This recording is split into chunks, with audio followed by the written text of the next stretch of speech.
ახალებზე მოყვები ესეთ რაღაცას პაპამ ყავდა.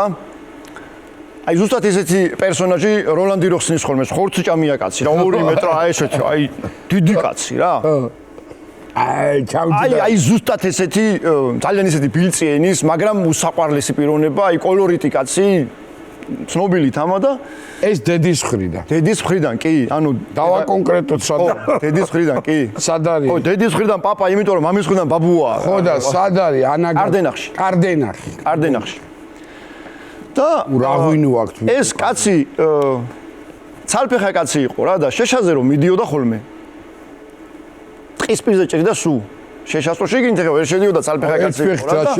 მოჭრა ხე და რაღაცას დრუჟბავს ალი ხის ფეხი აქვს რა დრუჟბავს და დაადგა მეტყევე და ხე აქ მოჭრილი აი ეს იფანი რო აი ძალიან წითელ წიგში როა შეტანილი აი ძალიან წითელ წიგში ძალიან წითელ წიგში როა შეტანილი და მივიდა ეს მეტყევე და ნუ აქტი უნდა დაგიწერო რა ჭარიმა უნდა დაგიწერო და დაჯდა ამ ხეზე და აქ წერს და ეს კაცი ცხენის ტაჭკას არის დაყუდებული და ეს გახედა და აი ხედება ლღო აქეთო და მიხედა. ხე რო არ მეჭრა რა ჩემ უნდა იძარიყავო.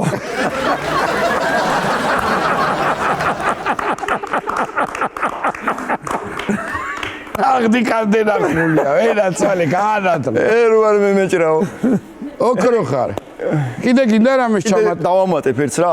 ანუ ამ კაცს ფეხი რომ მოაჭრეს, როგორც ჩანს რაღაც თიაქარი განუვითარდა ფეხზე რა და ძალიან ბევრი ოპერაციები ქონდა გაკეთებული. ამ თიაქარის ოპერაცია ნარკოზის გარეშე გაუკვეც ადგილობრივი ანესთეზიით რა და მე და ჩემი ბიძა მივედით სანახავად საავადმყოფოში და შემოვიდა ეგთანი აი ესეთი სრაფი ესეთი რაღაც ცეცხლოვანი ეგთნები რო არის რა ასაკიანი ქალბატონი და გადით ვეხლავო გარეთო ჭრილობა უნდა ვნახო და ზეწარია გადაფარებული ამ კაცს და ისეთ ადგილზე რომ საცვლები არ აცვია. ხო.